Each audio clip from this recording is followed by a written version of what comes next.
이사야 18장. 에티오피아 강 너머 파리와 모기들의 땅에 화가 있으리라. 강 따라 바다 건너 세계 방방곡곡에 사신들을 배에 태워 보내는 땅. 발빠른 사신들아 가거라. 키 크고 잘생긴 그들에게 강줄기 여러 갈래로 나뉘어 흐르는 땅에 사는 강력하고 무자비한 민족, 어디서나 우러름 받는 그들에게 가거라. 모든 곳 모든 자들, 땅의 모든 주민들아, 산의 깃발이 나부끼는 모습이 보이거든 잘 보아라. 나팔 부는 소리가 들리거든 잘 들어라. 하나님께서 내게 이렇게 말씀하셨기 때문이다. 나는 아무 말 없이 그저 여기 나 있는 곳에서 지켜보고만 있을 것이다. 따뜻한 햇살처럼 고요히, 추수 때의 이슬처럼 조용히. 그러다가 추수 직전 꽃철이 지나 포도가 연글 무렵이 되면 그분이 오셔서 새로 난 가지들을 다 잘라내고 자라난 가지들을 가차없이 쳐내실 것이다.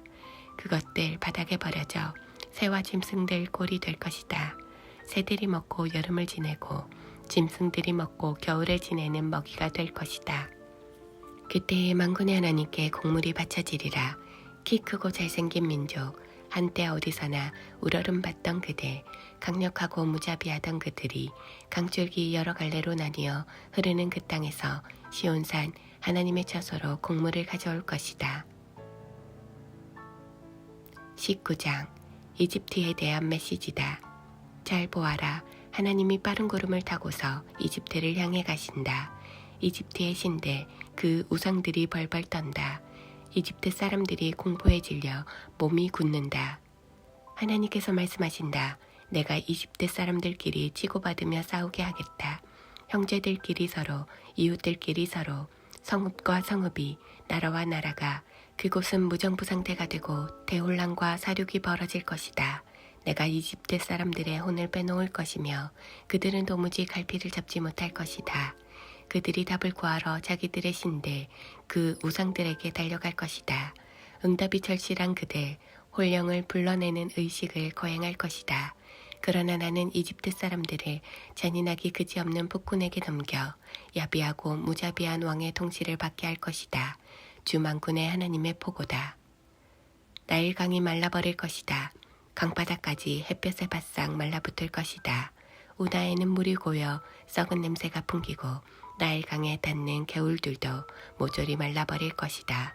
강가 식물들이 다 썩어 문드러지고 강둑은 딱딱하게 굳어지리라. 강바닥도 굳어 반질반질해지고 강가의 풀들도 말라 비틀어져 바람에 날려 사라질 것이다. 고기 잡는 어부들, 이제 고기 잡이는 끝이라고 한탄할 것이다.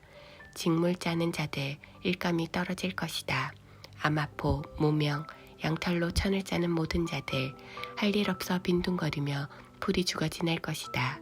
생계를 위해 일해야 하는 모든 자들, 아무 할 일이 없어질 것이다. 소안의 제후들은 멍청이들이고 바로의 참모들은 얼간이들이다. 어떻게 너희가 바로에게 저를 믿으십시오. 저는 일이 어떻게 돌아가는지 알고 있습니다. 저는 고대 이집트의 지혜를 계승한 현인입니다. 라고 말할 수 있단 말이냐. 너의 이집트에 현인은 단 한 사람도 없다. 있다면 그가 너에게 만군의 하나님께서 이집트에 대해 갖고 계신 생각을 일러주었으리라. 실상은 소안의 제후들은 다 멍청이들이고 멤피스의 제후들은 다 전능아들이다. 내가 사회의 기둥이라 지켜 세웠던 자들, 그들이 이집트를 그릇된 길로 막다른 골목으로 이끌었다. 하나님께서 그들의 머리를 뒤죽박죽으로 만드셨다. 이집트는 자기가 개워낸 토사물에 스스로 미끄러져 자빠진 꼴이 되었다. 이집트는 희망이 없다. 어찌해 볼 수 있는 상황은 이미 지났다. 늙어 비실대는 노쇠한 얼간이다. 그날이 오면 이집트 사람들은 극도로 흥분한 여학생들처럼 되어 만군의 하나님께서 행동하실 기미가 조금이라도 보이면 마구 비명을 질러댈 것이다. 미약한 유다가 그들에게 공포의 대상이 되리라. 유다라는 말만 들어도 공포에 질릴 것이다. 그 이름을 들을 때마다 이집트를 치시려는 만군의 하나님의 계획이 떠올라 두려움에 사로잡힐 것이다. 그날이 되면 이집트의 여러 성읍들이 믿음의 언어를 배우고 만군의 하나님을 따르겠노라 약속할 것이다. 이 성읍들 가운데 하나는 태양의 성읍이라는 영예로운 이름을 갖게 될 것이다. 그날이 오면 이집트 중심부에 하나님을 예배하는 처소가 자리하고 국경에는 하나님께 바쳐진 기념물이 들어서 만군의 하나님께서 그동안 이집트 사람들을 어떻게 도우셨는지 증거하게 될 것이다. 그들이 압제자들로 인해 하나님께 기도하고 부르짖으면 그분께서 도움의 손길을 내미실 것이다. 그들을 지키고 보살펴줄 구원자를 보내주실 것이다. 하나님께서 이집트 사람들에게 자신을 숨김없이 드러내실 그날에 그들이 그분을 알게 되리라. 희생제물과 번제물을 가져와 그분을 진심으로 예배하게 되리라. 그들이 하나님 앞에서 서약하고 그 서약을 지킬 것이다.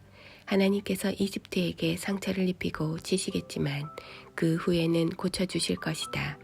이집트가 하나님께 돌아오고 하나님은 그들의 기도를 들으시고 그들을 치료해 주실 것이다. 머리끝부터 발끝까지 낫게 하실 것이다. 그날이 오면 이집트에서 아시리아까지 이어지는 대로가 열릴 것이다. 아시리아 사람들이 이집트에서, 이집트 사람들이 아시리아에서 마음껏 활보하며 다닐 것이다. 더 이상 적수가 아닌 그들, 이집트 사람들과 아시리아 사람들이 함께 예배를 드릴 것이다.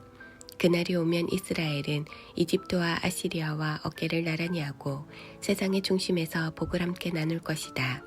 이스라엘에게 복 주신 만군의 하나님께서 그들 모두에게 넘치는 복을 내리실 것이다. 복되어라 이집트여, 나의 백성이여. 복되어라 아시리아여, 내 손의 작품이여. 복되어라 이스라엘이여, 나의 소유여. 20장.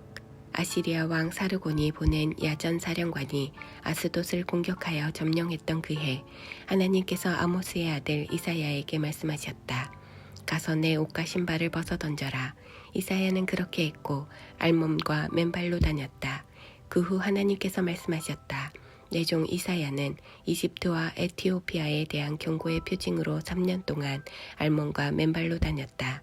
이제 그것이 그대로 이루어져 아시리아 왕이 쳐들어와 이집트와 에티오피아 사람들을 포로로 잡아갈 것이다.